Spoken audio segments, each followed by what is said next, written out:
I've had to come to the belief that it basically is more selfish and self-absorbed to not share the things that I feel like I could share than it is to share them. And I know there are definitely people that think it's like self-absorbed and all those things to share, which is, everyone's entitled to their own thing.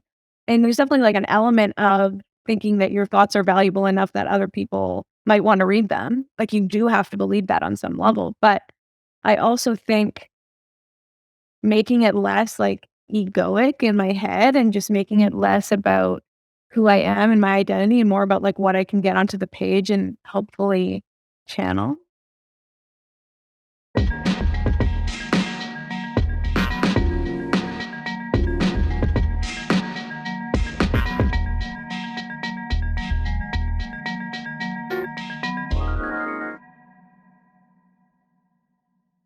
Today, I am talking to a friend, Isabel, who has been doing some amazing writing online. She runs the Substack newsletter Mind Mine, also has been posting some amazing stuff on Twitter. I'm going to link to both. All of my listeners should subscribe immediately. I feel like Isabel is in a sort of slipstream of just putting super interesting and deep wisdom, super interesting thoughts and deep wisdom onto the page, and I'm pumped and hope she keeps going. Welcome to the podcast, Isabel. Thank you so much for having me. I'm so happy to be here. Amazing. So we're going to talk about a lot of your writing today. You have a lot of ideas that I think about a lot. I think you're sort of reframing them in a new way and excited to dive into that. The question I start out with for my guests, however, is what are the stories and scripts you grew up with as a kid that told you, here's what you're supposed to do, Isabel, as an adult to be a good person in the world? It's a great question. I think I've thought about it a lot because I've been thinking about identity a lot and how much of identity just comes from, I guess, what we perceive to be the pillars of our worth as a kid. And it's subconscious, right? Like when you're looking back as an adult on what you thought made you valuable as a kid or worthy or whatever, it wasn't so active. You weren't like, okay, accomplishments make me worthy and therefore I'm going to pursue accomplishments. It was just like you got good feedback from the world when you did X, so you pursued X, and X required Y, so you got good at Y.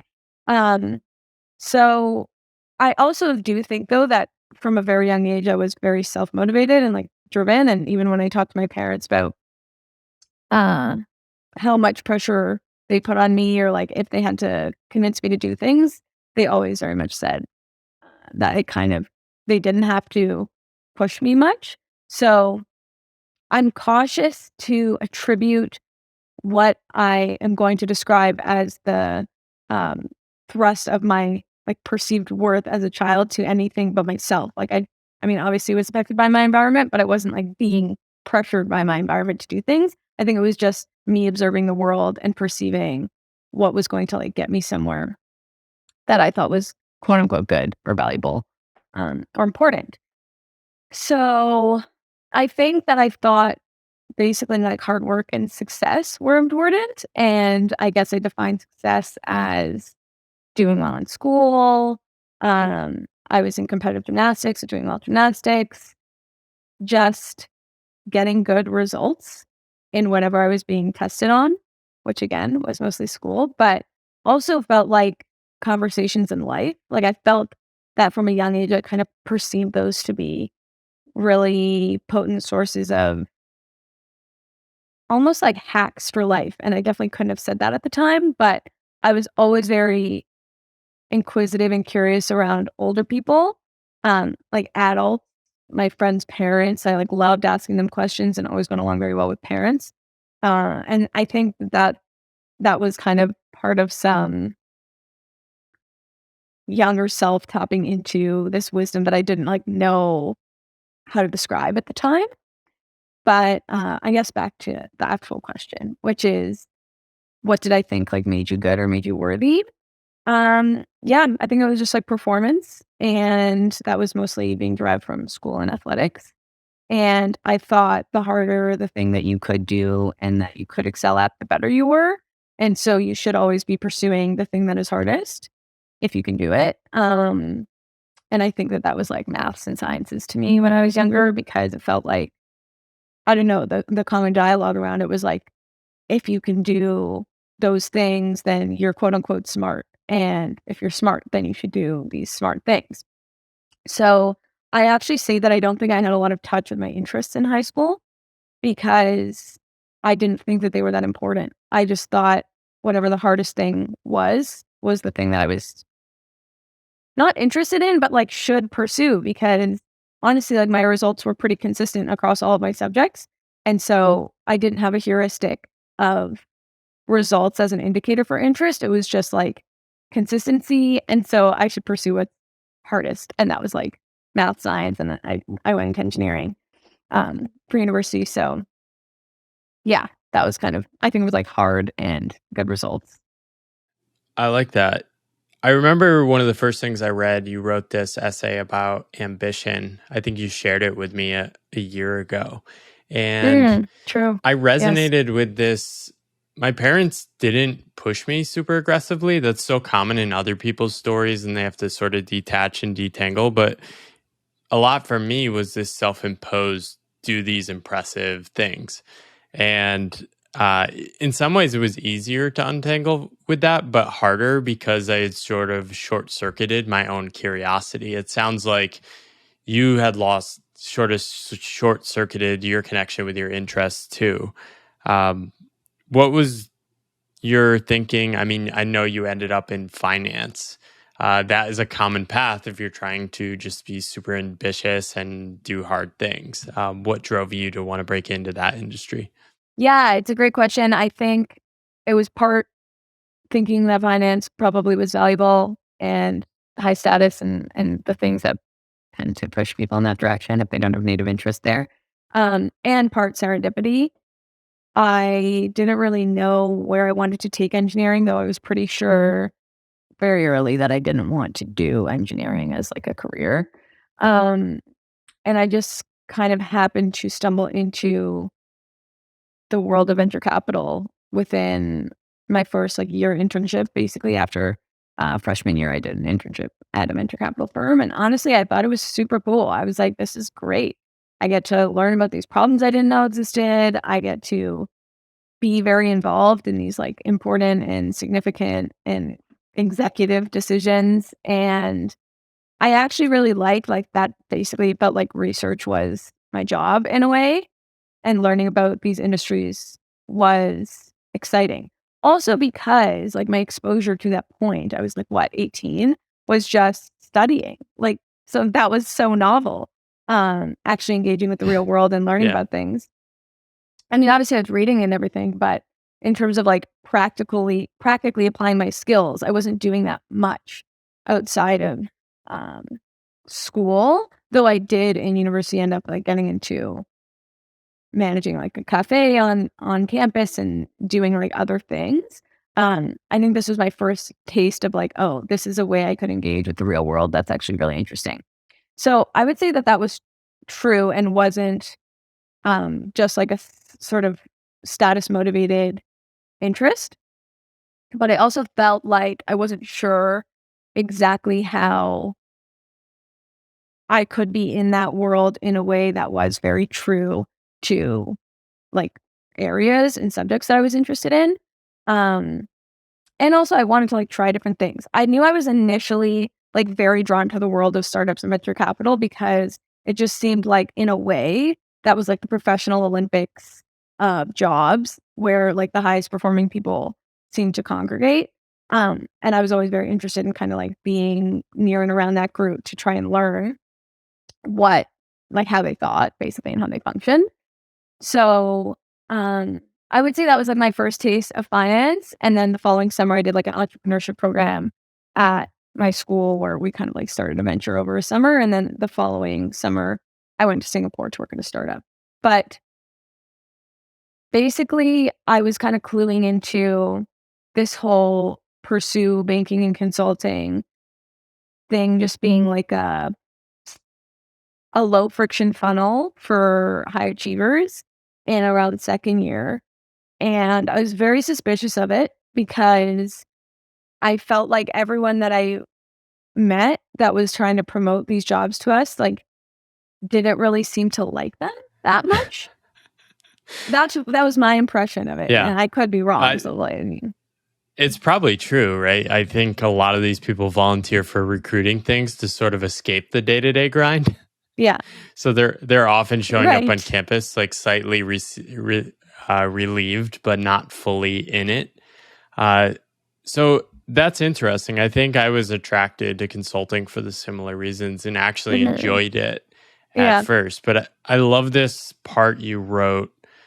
I feel settled, tethered to the world in a stable, smooth way that feels really comforting. You're talking about now after you've sort of taken yeah, a break from work, but this is a noticeable shift from how I felt when I was in a chronic state of performing.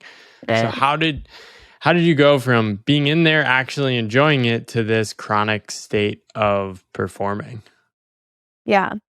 Well, to be clear on the timeline, I would say my initial exposure, which was when I was around 18, I was like, "This is the best thing I've ever seen," because it Yeah, was the best for thing I'd ever sure. seen, and then that was written recently, so, definitely several years later, at which point, I guess I realized, like, there is a world in which I can be me in the world just purely and as potently as possible, and that somehow be a way to make a life and, like, make a living, and that idea became very interesting to me, and I started cluing into this idea when basically I started consuming, like, Tim Ferriss's podcasts in 2017, 2016, and I was like, "This is it, like, whoever is on this podcast are the people I wanna meet, they're the people I wanna be more like."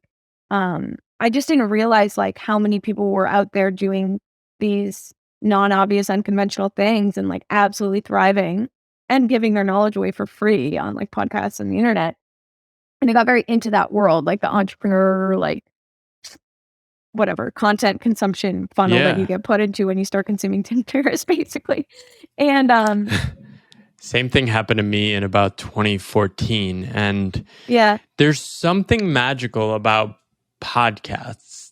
And maybe it's happening now as we're listening to Isabel for you listeners, but there's sort of this intimate like secret knowledge being funneled into your ears. yeah, And you listen to enough of it and you start seeing new opportunities. I think similar thing with Tim Ferriss. And I didn't even realize it at the time, but it was now I had all these stories of people doing all these different things with their life, and I couldn't pretend like that wasn't true anymore. right, right. And so I think that sort of planted the seed of, like, there's much more out there than just being an employee, but I didn't really know how to apply that yet. Um, and then over the course of exploring, like, actually what my true interests were, which started by realizing, like, it wasn't so easy to get great grades anymore, honestly. I was in, s uh, substream or, like, a stream of engineering that was, a focus on applied math and mechanical engineering, but, like, really the meat of the degree was this theoretical math, and that was, like, very humbling, like, extremely hard, and for the first time, I was like, "Wow, actually, maybe the reason I liked school so much was because I was good at it, not because I was actually interested in the things that I was learning." Hmm. Um, and then I was like, "Okay, well, if that's true, I wonder what I'm actually interested in," because I can't just, like, keep riding this performance wave forever, especially now that it's much more difficult to. Um, and that's when I got into writing online, actually. So I started a blog that summer when I worked at that venture capital firm. So the summer of, like, 2017, I started writing online. Didn't really know why or what I was doing it. I honestly think it's because I was listening to, like, a Nobel podcast, and he was like, "If you code, you should, code and, like, post it on the internet, and if you write, you should start a blog." And I was like, "Okay, maybe I'll start a blog because I don't code." And So, this is Medium, no, this was I actually had, a your website. own I don't site. think it exists Awesome. anymore. It was called, like, Yeah. Stick With Is. I was really rocking that, very, like, WordPress era, just eating stuff on the internet. And this is Yeah, so common. So many people that people see, oh, Isabel started a new Substack. But always when I find you go back years before, people had already started writing online. Did you have any early instances of connecting with random people, getting some feedback that inspired you to keep going with that? I think most of the feedback that I got was local slash like nuclear to my life. I wasn't really New at all nuclear in just like people in Oh, my network. I was like I, th- distributing it on like I thought you Facebook. meant like bad outcomes. Oh no, no. Nuclear and like nuclear family Yeah, yeah. vibes, but my community. Um, yeah, I was distributing it on like Facebook and Snapchat and whatever platforms I was using at the time. Cause really I was writing for basically myself and my friends. Um, so I was getting the feedback from those people around me that were reading it, but I wasn't really reaching out to bloggers being like, read my writing. Although every time I sent like a cold email to anyone, which I did a lot of uh, during school, I always had like a related article that I had written basically to link, where I could say like, if you want to know more of my thoughts on this topic or why I'm reaching out to you, it's because I'm very interested in this. I would like link my piece. And that I think was somewhere where I got a lot of good feedback. Like people would stumble down the rabbit hole of just like reading whatever rating I had put on the website. And um, I don't know. I think like I guess the general benefit I've seen of putting writing online, just like maybe the yoke of this answer, is that it really helps to cover a lot of context that you don't need to manually transmit to someone. So Yeah. when you write your This thoughts out. podcast conversation, for example, right? I can go read hours of your stuff and I don't need to actually talk to you before the combo about what we need to talk about. Exactly. You can develop what sort of ends up being initially an asymmetrical intimate connection with someone where they know your inner thoughts pretty well. Like there are people that probably know my inner thoughts better than some of my friends because they've read my writing and um not everyone does. So it's like you actually I feel like I get more raw at times in my writing than in conversation because I'm talking to myself on the page. So I feel like I have much less to hide, even though I end up putting it out into the world. So yeah, I think that that's how my writing served me when I was younger and I wasn't trying to distribute it. I always just had a link to send people. So you graduate and go to work for this venture capital firm. Uh-huh. We don't have to get into the specifics, but when did things shift from, oh, this is really fun, I like researching all these ideas, to, wonder if I should try something else? Yeah.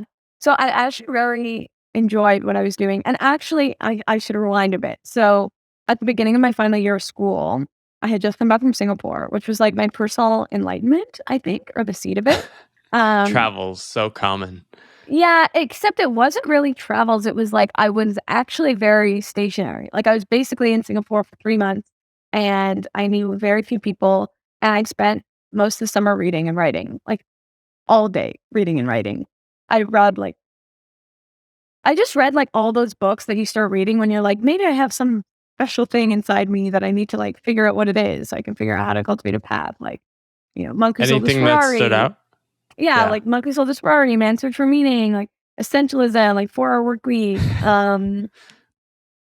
just like a bunch of those kinds of there's something in you, you need Yeah. to mine it. Oh, also, actually, probably the most important one was How We Measure Your Life by Clayton Christensen, which I think Ah, maybe such we a good discussed book. before. Yeah, that book was it. And it was completely random that I picked it up. There was this bookstore in Singapore that was like the best books, like the best business, like all those kind of genre, um, for like super cheap, like used books. And I sent that book and I was like, well, I'm kind of thinking about this question, so maybe I'll pick it up.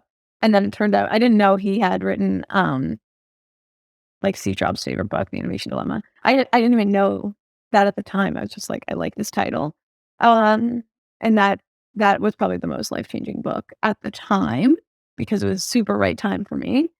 And I came back and I was like, you know what? I'm gonna graduate, no job. Like I'm just gonna figure it out. Like I trust myself.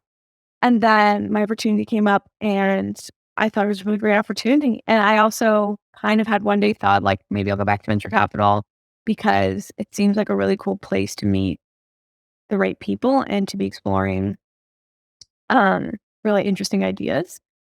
So I was like, I guess this is just happening sooner than I expected and went for it. And it was really interesting. And then I would say um it was kind of I don't remember exactly the timeline, But at one point, I just kind of looked at myself and I was like, this isn't my job now.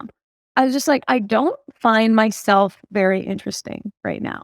I think if I were someone else and I were to meet me, I wouldn't be very interested in who I was. I didn't Hmm. have very interesting things to say. I didn't have very interesting thoughts. I was just becoming like, I don't know, like generic, beige. Like I just feel like I had lost like my personal zest and spark. And that was very startling because I felt like and that was also the first year of COVID and everything. And So, who were you comparing yourself to? Does it sort of connect to thinking about those people you admired when you were younger, the older role models? well, I would say I was comparing myself to myself. Like I was just comparing myself to myself at my most interesting, There's which is sorry. there was just a hunger Yeah. for more. You felt, "Ah, I'm Like I leaving something just on the table." that as well as I felt like I had let my interests wither. Like, I think this is really the thing. Like, it wasn't that I was hungry to be more or like be more interesting for the sake of being more interesting. It was like my interests had contracted and I had actively or passively let them contract Mm, by nature of not nourishing them. Like, I just stopped writing. I started my job and I just stopped writing, which I hadn't done basically in 4 years. And I was like, where did that go? Like, how did that just happen? So, it was just kind of this looking in the mirror moment and being like, "Yeah, there's a lot missing from, like, how I actually identify." that's awesome. Or it's not awesome, but did that scare you? It's great. Seeing the writing disappear? At first it didn't because I was like, "Oh, okay, I need to back up before I answer this question." My current theory is that we need to derive a certain amount of meaning in our life at any given time to feel, like, just satisfied and content and fulfilled.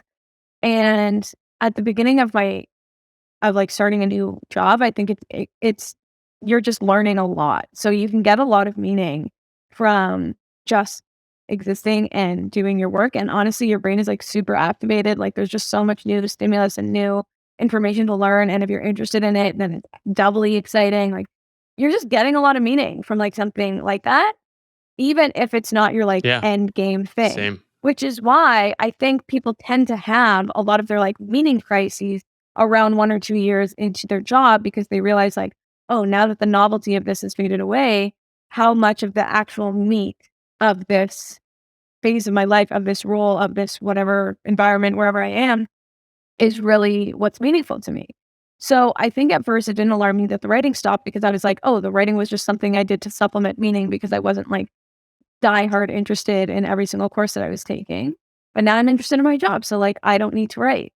And then I realized, like, there was an element of perishability to that meaning that I didn't perceive while it was, you know, starting to, flatten out a bit. And I think that's just the nature of any job and being young and starting something. So, I was kind of alarmed that it had stopped, but I wasn't totally because I understood that it was not something, like, I had just given up on. It was just, like, I didn't feel like I needed it. But then I did need it. And then I was like, "Actually, I really do need something to supplement, the creative part of my life." So then I went back to it. And is that what drove you to do things like write a passage? Yeah, so basically, yeah, picking up exactly where I just left off. So that was around summer like, the summer, and I was like, "Okay, you know what? I really need to get back into writing." Also, to this point, I had not met, like, a single other person that wrote online or just, like, blogging or, like, any of this. Like, I really felt as though I was the only person in my life that even understood what I was doing. And then I just kind of found David Perell on Twitter. I also was just getting into Twitter in the summer. Like, I basically wasn't a Twitter user, um, until around then. And then I found David Perell and he's promoting Rite of Passage. I was like, this one's perfect for me. So I emailed him and I was like, hey, can I join the course? Like, I'm kind of young. I don't know. Like, this is for me, but I really think that, like, this is basically exactly what I need right now. And I sent him some of my writing. And I was like, whatever. Sent an email and he was like, yeah, join. Week later, I was in the course and it totally reignited this hunger and joy that I had for writing. There was definitely something about doing it with other people that I didn't Yeah. realize I needed until I had it. And getting feedback, like all of these things I just was not dialed into at all before. Um, and then just being embedded in a community of writers was just, yeah, it was like this swaddle of comfort that I needed to really make it a priority again. And it kind of all just tumbled out from there. I'm I'm laughing when you're saying swaddle of comfort because I'm in the market for swaddles now, and I was on Um, Amazon looking at different swaddles last night. oh yeah, But you're gonna figure out how to swaddle real tight. but yeah, I have told David I'm so grateful for what he's created because it's sort of a meeting point for the creative weirdos online. And one of the most underrated things people don't appreciate is finding other people that are creating and sharing ideas in similar ways can be more powerful than almost anything else. You don't need the right launch strategy, you don't need the right monetization strategy. Literally, just having two other people saying, hey, what I think you're doing is cool, please keep going, can be so motivating. Maybe talk a little bit about some of the people you met, how that encouraged you to keep going. Yeah. Well, I think it was a number of things. It was like finding people with a ton of intellectual curiosity overlap with me. I felt like a lot of the content and the ideas that I was interested in, I didn't always have like a ton of resonance in just like my local social groups. Um, so finding people that had like literally consumed the same content as me, which basically meant that we had the same interests and like the same principles and values on some level, was great. And just like connecting with people in that course. I mean, I connected with Mike who introduced us. So like it was just kind of like things like that. Like I met people, followed up with them. If I was, in the same city, met up with them. Just having smart, cool internet friends like was a new thing for me. So yeah, that's kind of how I would describe that. It was just like a totally new level of my life opening up. And when after that course, were you thinking, okay, I want to find a path to leave my job? No, actually, I wasn't thinking that. I honestly didn't really know how writing fit into my life. I still liked I almost like it wasn't a dislike for what I was doing that compelled me towards writing in the end, but a deep sense of curiosity for how taking it seriously would look.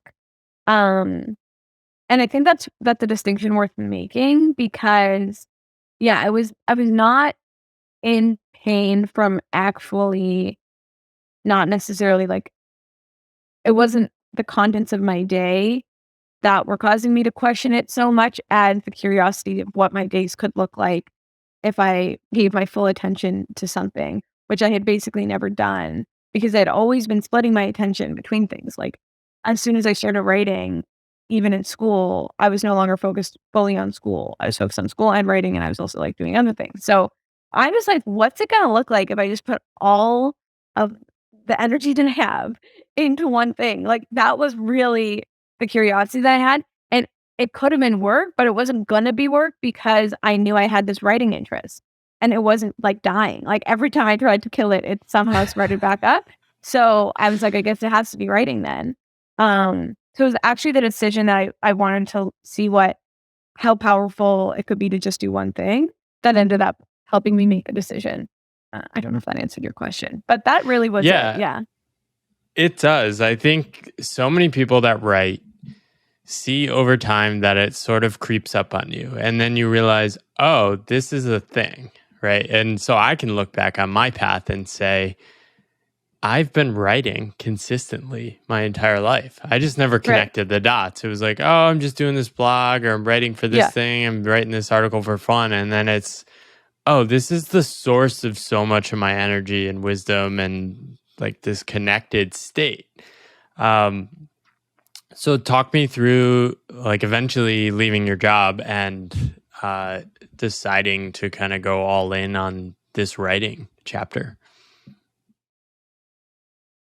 It's funny because shortly before I made the full decision, I went on a trip with my friends to the Dolomites in Italy to go hiking. We did like 4 or 5 days hiking. It was beautiful and amazing, and would recommend if you're into that. But, as part of that, there was, like, very little technology, and our packs were we were trying to be very limited, so I brought this, like, tiny little notebook, like this big, with a pen, and one morning, I just, like, sat outside and just stream of consciousness, and I think it was if I had put it on, like, a specific moment, I think it was, like, that moment where I was like, if I can climb these mountains and the world is so much bigger than I think it is in my little bubble back home, like, I've got to be able to figure out how to make this writing thing work. Like, I know I want it deep down and I'm scared and like, I don't know what it's going to look like. And I really don't know what it's going to look like. Like, I have no idea. But the world is big and I can do hard things. Like, I should really just try this thing while I'm young enough to try it and while I have enough freedom to have it be fairly low stakes. So but I was, like, so clear of mind then because I just had, like, no stimulus and lots of time to think.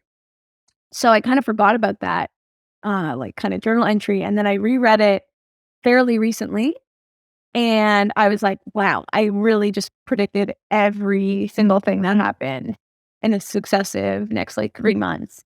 In that moment, it was just, like, full clarity, which probably speaks to, like, the importance of cultivating stillness, which I am writing about. But, yeah, that is, like, one inflection point I would point to.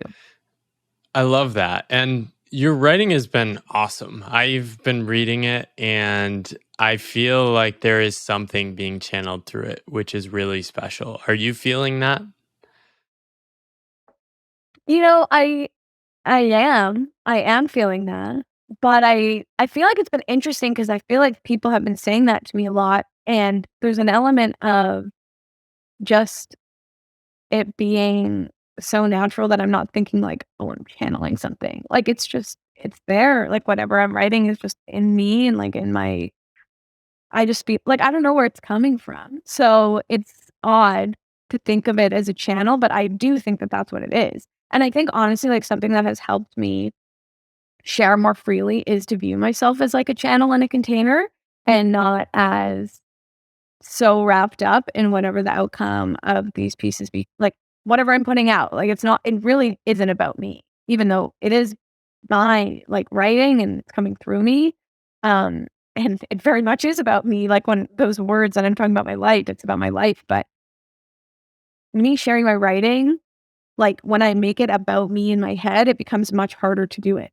and when I can just view myself as, like, a medium for whatever is trying to get out, it becomes much easier because then I realize, like, it's honest it feels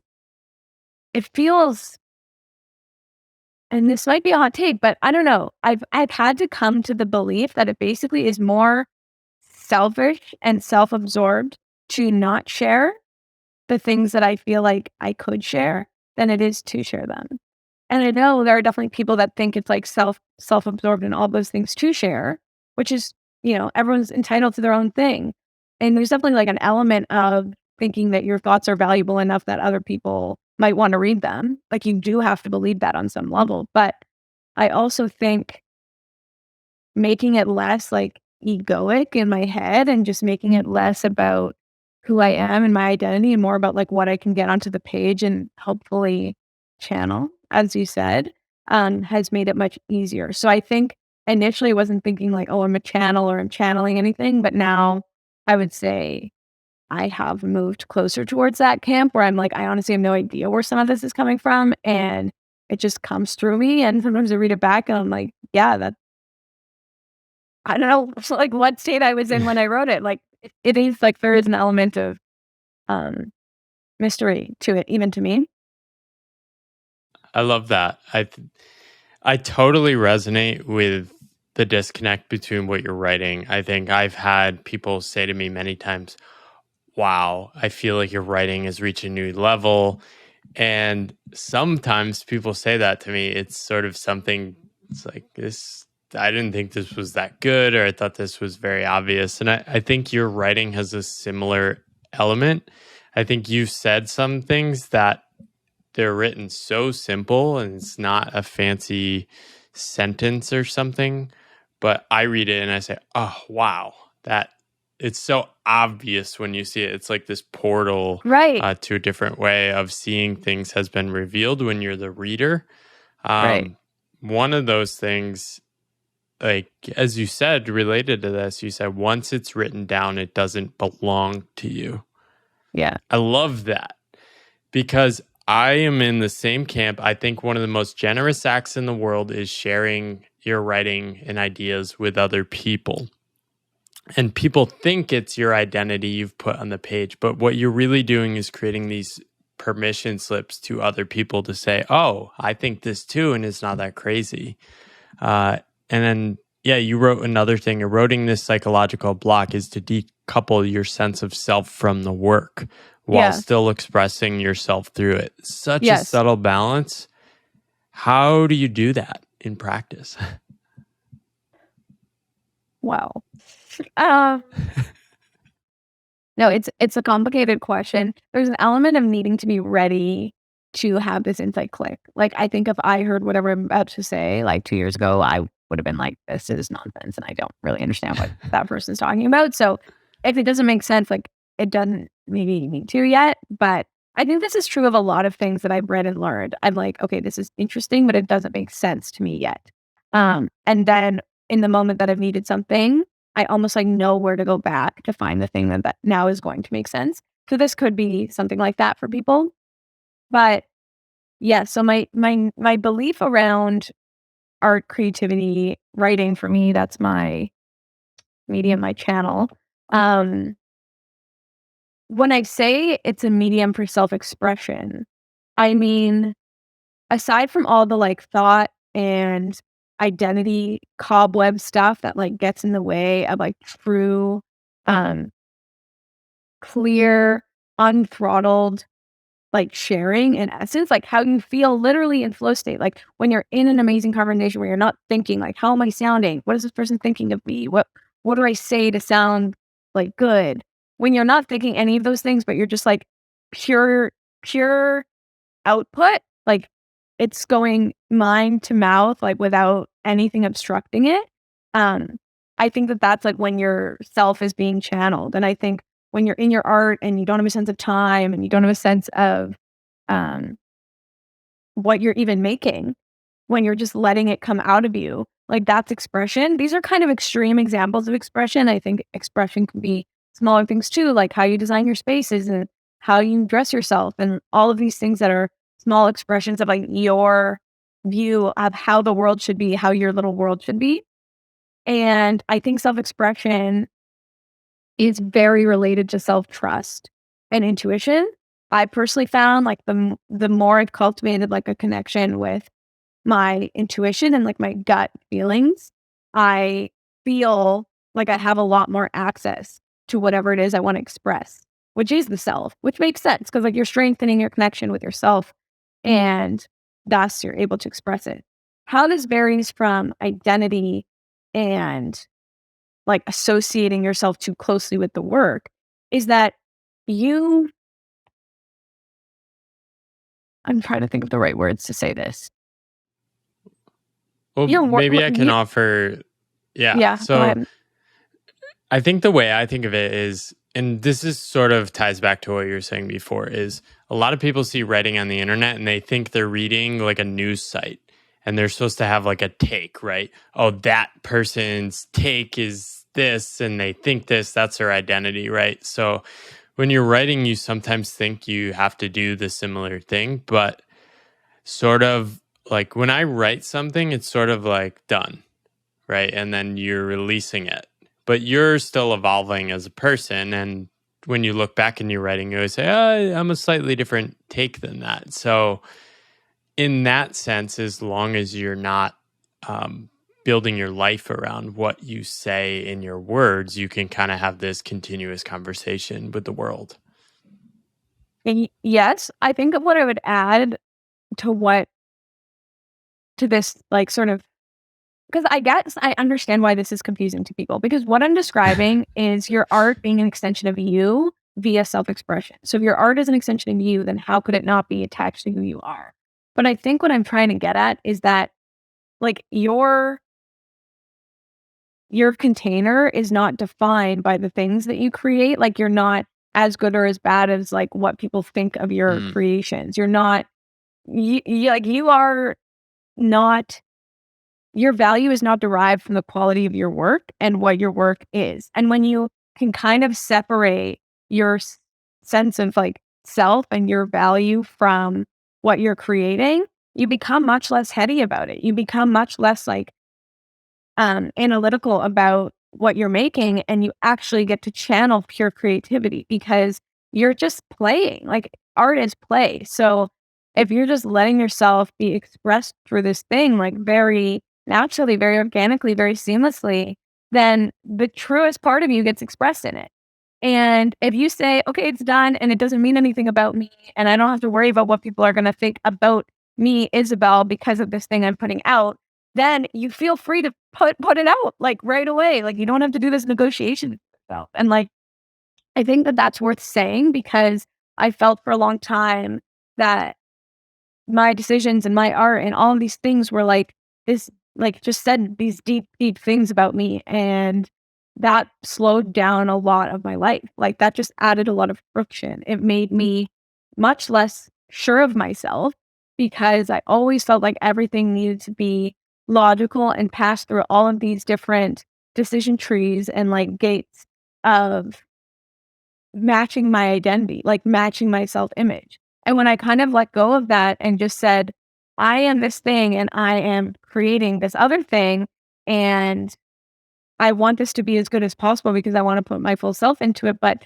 whatever it is, in the end, will be in service of others and the people that will enjoy it and is, like, separate from me. Um, I don't know, that just freed me to share a lot more readily and honestly, because when you're so in your head about what your art says about you. And I'm just using art as a placeholder, like, whatever you're creating or whatever your work is like, you can just drop that in, Mad Libs, right into the art.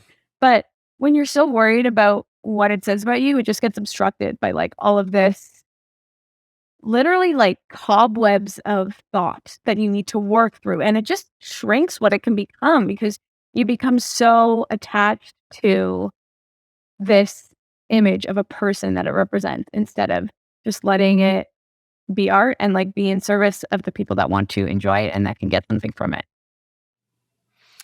I have this idea that embracing the cringe is a sort of way to transcend the self.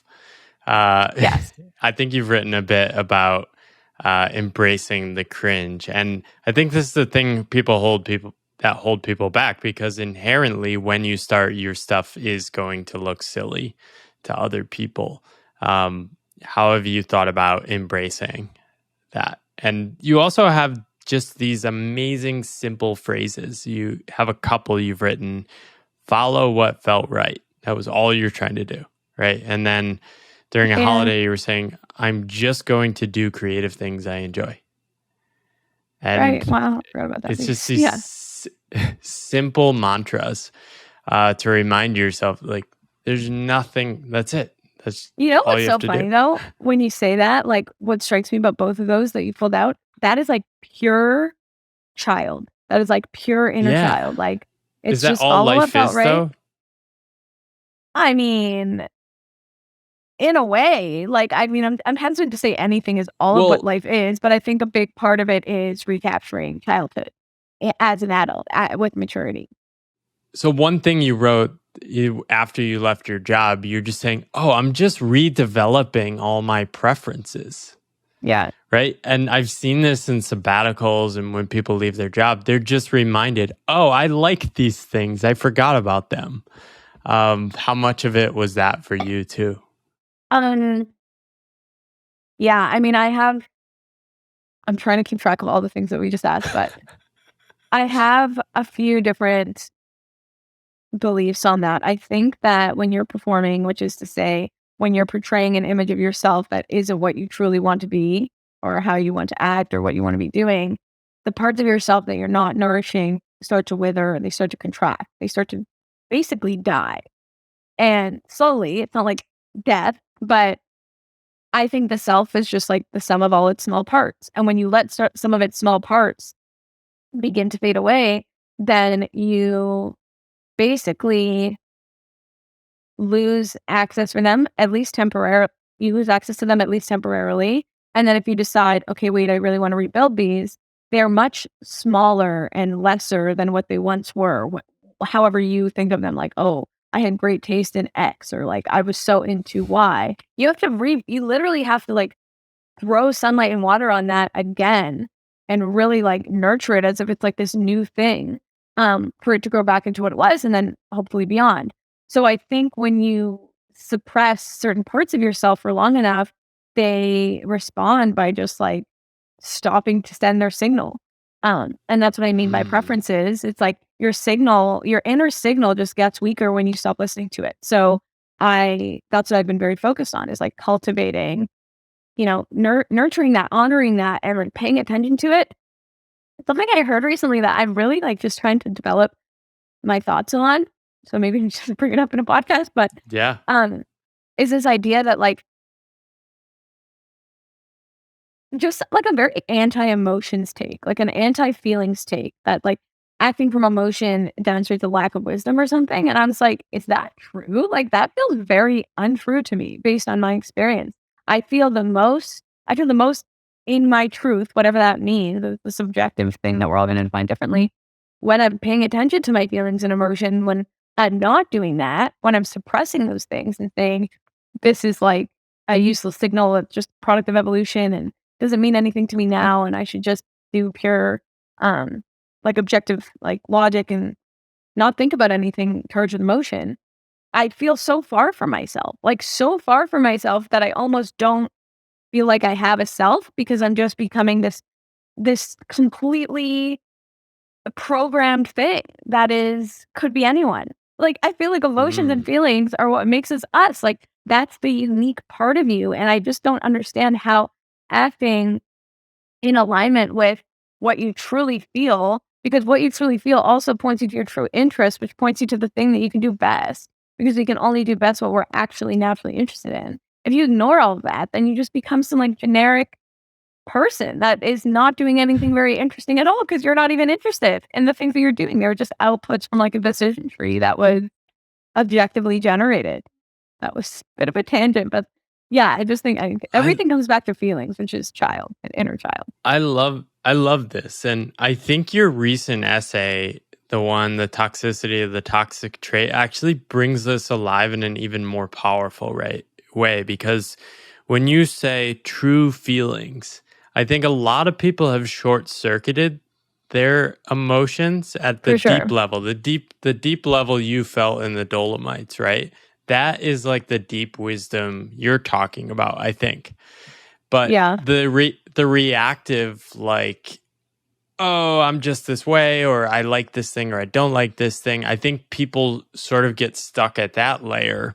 But there's this deeper pull. I think for me, opening up myself emotionally enabled me to see, oh, you sort of hunger for more out of life, and you need to pay attention to that. And this might wind you down a path in which could be really hard. It might lead you to struggle, but it might also be worth it. And that's kind of my story over the last 5 or 6 years. And Yeah. getting in touch with my emotion has been the only way I've been able to keep going, because you Yeah. have to learn to trust yourself and your interests and what you actually care about. Yeah. I was just looking for my notebook because I just drew I posted on my Twitter, so we can like link it or whatever. But basically I've been thinking about what we were talking about earlier, like the child thing, and how your self-trust as a child is like 100%. You trust yourself Yeah. 100%. And when people tell you to go against your feeling as a child, you're like, why? No, I don't feel like doing that. I don't feel like eating that. I I don't feel like want going to that that. I place. want that. Yeah, like you're just like, this is what I'm gonna do. if you're sufficiently defiant as I was, that's usually what you'll probably do. Um, but yeah, like we're just so trusting in ourselves as kids. Of course, there are things we don't know. We don't know stoves are hot. We don't know corners are sharp. We don't know um, right and wrong necessarily yet. Like we're learning all those things, and that's why maturity is important. But the level of self-trust that we have as a child, I think, is the thing that we're trying to recapture. And that to me is all about emotion. And it's not to say you should act impulsively, which to me is very different than acting intuitively. Impulse rises out of agitation and intuition rises out of stillness. And if you are cultivating stillness and you are sitting with yourself enough such that you actually hear the signal of your intuition, you're not acting from a reactionary place. You're not acting because someone bumped into you on the street and you have so much anger and suppressed emotion inside you that you do something really stupid. You're acting from a place of calm. You're acting from a place of being able to weather whatever comes your way. And to me, that is the place to be. That's like you have touch with you're in touch with your inner child, you're in touch with your emotions, you're in touch with whatever the self is, whatever that signal you're getting is, but you can handle it with the calmness and stillness that you can capture in maturity and in adulthood if you're willing to basically practice those things. And to do those things, you need to not dislike your life. You need to like your life and you need to have respect for yourself. And that's why alignment is so important. Like all of those things aren't as enticing when you could like go and just indulge in escapism because you don't like your everyday. So I think like all of these things kind of fall into place in a cascading effect. It's like a domino. You trust yourself, then you like your life a lot because you're acting out of alignment and self-trust. Then you want to cultivate yourself to like become a higher being because you're so proud of like yourself and you're so excited to do more of your everyday instead of wanting to numb your everyday. And then like everything just flourishes from there. You're just constantly leveling up and wanting to get better and wanting to enjoy your life more. So yeah, I think it's all related. I love that. You're so fired up about these things. Then I know I'm like hearing What myself. I Calm love down. it. And I sense the same thing. I think a lot of where I get fired up is I'm sort of yelling at my past self. Like there is this state that That's exists. You it. can find it. It's And not in why you didn't you guys. find It's it just my sooner? past self. Yeah, yeah, for sure. How does that tie to uh like passion? And I think there's a shortage of earnest optimism and caring in the world. People are so afraid to say, hey, I like writing. I care about it. I'm not making any money, but I'm going to pour my heart into it because I think it matters. Why is it so hard to commit to things? Well, I think it's hard to take risks, and commitment forgoes a lot of open doors and opportunity that you are sold to, that you're getting by not taking risks. So, I think the pitch for a lot of, um like, the opposite of what we're talking about, the pitch for, like, taking the safe path, which is actually risky, but is perceived to be the safe path, which is, like, to keep your job and just do, like, the things that society told you were valuable when you were a kid and just, not go too far from the well-worn Why path. why is it risky? Why is it risky to commit yourself to things and to trust yourself? Well, you said the safe path is actually risky. Why do you think Oh, well, the safe it's path safe is path? risky because, um, I mean, it's, like, a different kind of risk. In my opinion, like, there's a great quote about this. I'd love to say that I remember off by heart, but it's basically like take risks of like bold character instead of risks of weak character, and taking the safe path is a risky path because you still don't know. It's not necessarily leading you to wherever you think you're going to go, and having the desire to do something else and not following that desire is a risk in and of itself. You're hoping that desire is just going to die. You're hoping that you can be sufficiently happy and content in your quote unquote safe life that you clearly don't like that much if you're thinking about all the other things you could be doing. So it's risky in the sense that you'll weaken the signal you're getting from yourself, and risk losing parts of yourself by basically not following what you actually feel and want to do deeply. I feel like you're a bit bolder than me. You're sort of just saying, can we all stop pretending to like these jobs? Like, that's not Is what there a I'm bit of saying. that in you? I mean, I think people should stop pretending, period. I don't I don't All really feel like I'm aspects. in that. I don't feel like I'm in. I mean, again, maybe that's too broad of a statement. I No, basically don't wanna I, make it about people's jobs because I think some people like their jobs more than other oh, people, and for some sure. people like the cities they're in more than other. It's not, like, about any specific choice or specific thing that people are doing, but more so about figuring out what is pretending for that person, and then trying to stop, limit, reduce that bubble of their life, whenever that is, whether that's a relationship, a job, a location, you're like some bad habit that you're doing that you're hiding from. Like it could be anything. So I think it's about pulling everything into the sunlight. Like sunlight's the best disinfectant. And I think when you're pretending and you're avoiding, you can't actually fix these things. Yeah, and I think what you're really getting to is and this is why I start out with what are the scripts you grew up with. I think for many people, they stay tied to these scripts and they perform what they think they should be doing. Yeah. And there's still not great off ramps.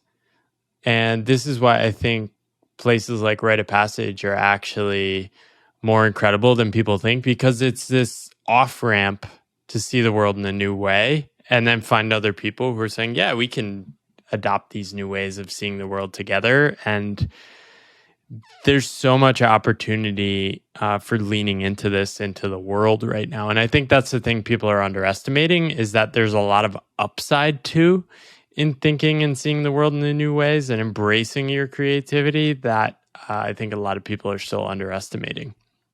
Yeah. Um, yeah. So two comments on that. I think things like rite of passage on, like anything that basically makes you aware of past that you don't know exist yet. What it does fundamentally, it expands your worldview. And so anything can expand your worldview. Course can expand your worldview. Meeting a new person can expand your worldview. Traveling can expand your worldview. Reading can expand your worldview. Anything that is novel to you has the chance to spark something in you that says, wait, whatever that was, I want more of that. And then you can just keep going down that vector of interest. Because the thing about interest is that it is a vector. It's not, it has direction.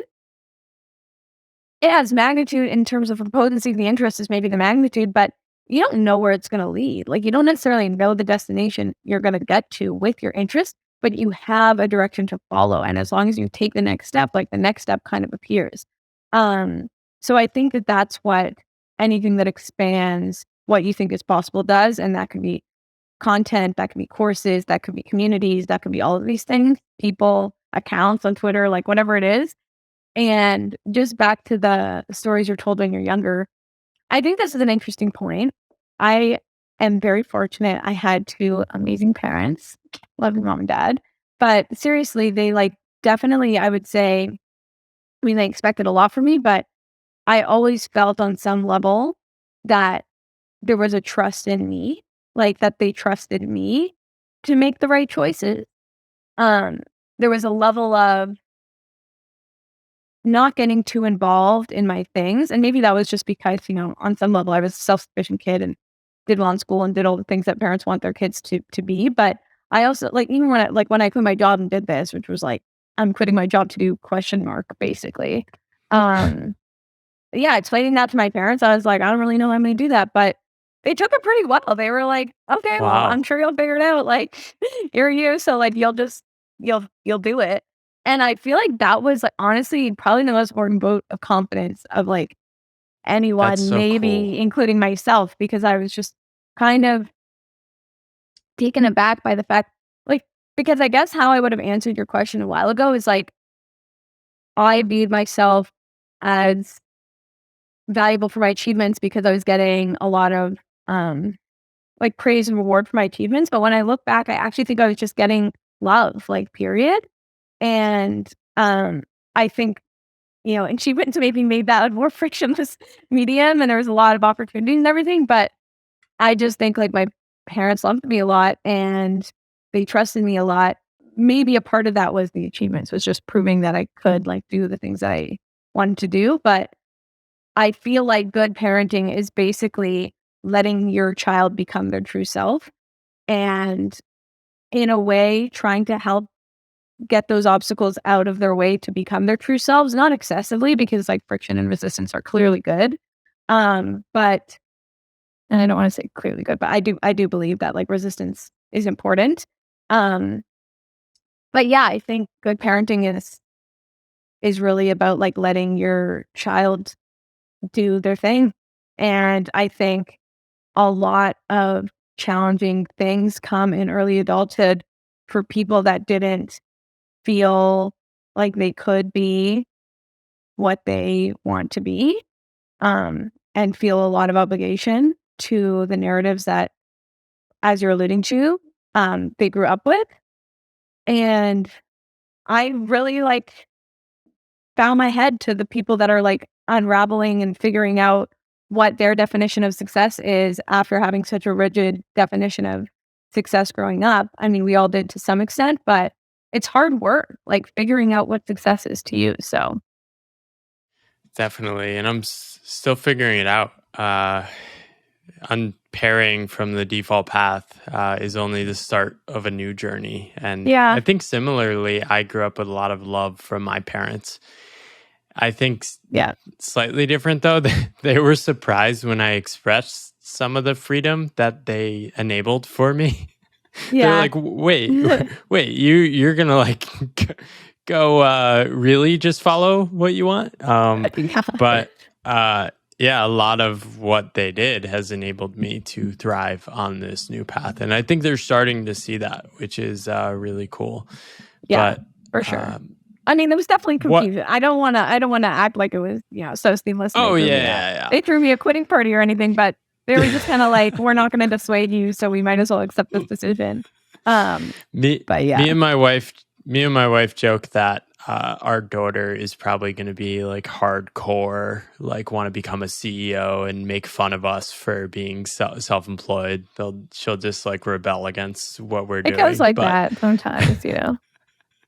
you can't really quite plan these things. But yeah, that's beautiful. What You're sort of new to this writing journey. I think what you're doing is amazing. What kind of support do you need? What are the questions you're trying to figure out? What's next for you on this journey?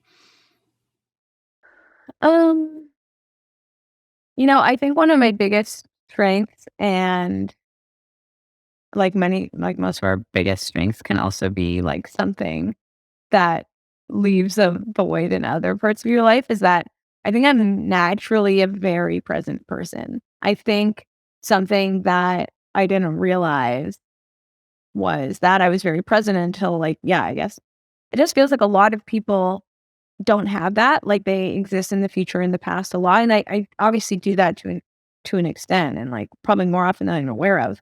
But I think I've always been someone that's been very like where I am and I try to like focus on where I am.